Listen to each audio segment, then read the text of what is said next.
From Crossways Publishing, the English Standard Version of the Bible, a reading of the book of Ecclesiastes, chapters 1 and 2. The words of the preacher, the son of David, king in Jerusalem. Vanity of vanities, says the preacher, vanity of vanities, all is vanity. What does man gain by all the toil at which he toils under the sun? A generation goes and a generation comes, but the earth remains forever.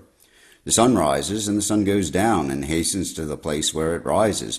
The wind blows to the south and goes round to the north. Round and round goes the wind, and on its circuits the wind returns. All streams run to the sea, but the sea is not full. To the place where the streams flow, there they flow again. All things are full of weariness. A man cannot utter it. The eye is not satisfied with seeing, nor the ear filled with hearing. What has been is what will be, and what has been done is what will be done, and there is nothing new under the sun. Is there a thing of which it is said, "See, this is new"? It has been already in the ages before us. There is no remembrance of former things, nor will there be any remembrance of latter things yet to be among those who come after.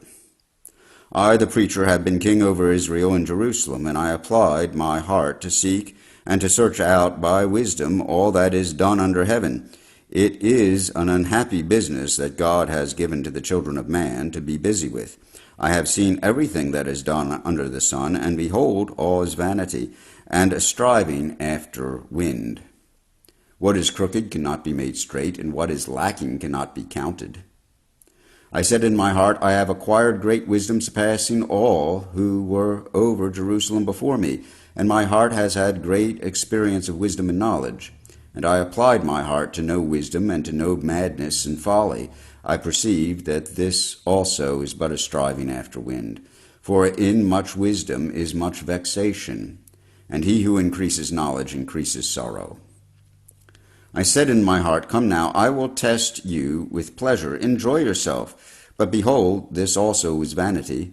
I said of laughter, It is mad, and of pleasure, what use is it? I searched with my heart how to cheer my body with wine, my heart still guiding me with wisdom, and how to lay hold on folly, till I might see what was good for the children of man, to do under heaven during the few days of their life.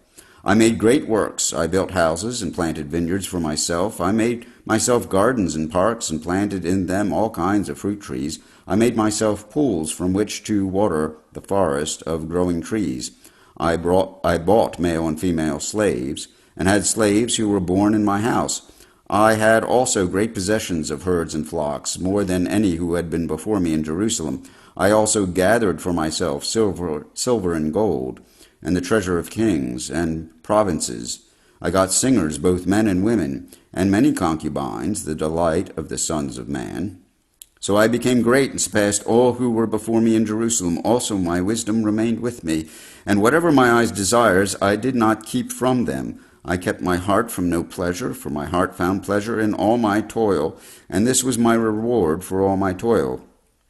Then I considered all that my hands had done, and the toil I had expended in doing it, and behold, it was vanity, and a striving after wind, and there was nothing to be gained under the sun. So I turned to consider wisdom and madness and folly. For what can the man do who comes after the king? Only what has already been done. Then I saw that there is more gain in wisdom than in folly, as there is more gain in light than in darkness. The wise person has his eyes in his head, but the fool walks in darkness. And yet I perceive that the same event happens to them all. Then I said in my heart, What happens to the fool will happen to me also. Why then have I been so very wise? And I said in my heart that this also is vanity. For the wise, as of the fool, there is no enduring remembrance, seeing that in the days to come all will have been long forgotten. How the wise dies just like the fool. So I hated life, because what is done under the sun was grievous to me. For all is vanity and a striving after wind. I hated all my toil in which I toil under the sun, seeing that I must leave it to the man who will come after me. And who knows whether he will be wise or a fool? Yet he will be master of all for which I toiled and used my wisdom under the sun. This also is vanity. So I turned about and gave my heart up to despair over all the toil of my labors under the sun, because sometimes a person who has toiled with wisdom and knowledge and skill must leave everything to be enjoyed by someone who did not toil for it. This also is vanity and a great evil. What has a man from all the toil and striving of heart with which he toils beneath the sun? For all his days are full of sorrow, and his work is a vexation. Even in the night his heart does not rest. This also is vanity. There is nothing better for a person than that he should eat and drink and find enjoyment in his toil. This also I saw is from the hand of God. For apart from him, who can eat or who can have enjoyment? For to the one who pleases him, God has given wisdom and knowledge and joy, but to the sinner he has given the business of gathering and collecting only to give to one who pleases God. This also is vanity, and a striving after wind. Here ends the reading of the book of Ecclesiastes, chapters 1 and 2, in the English Standard Version of the Bible by Crossways Publishing.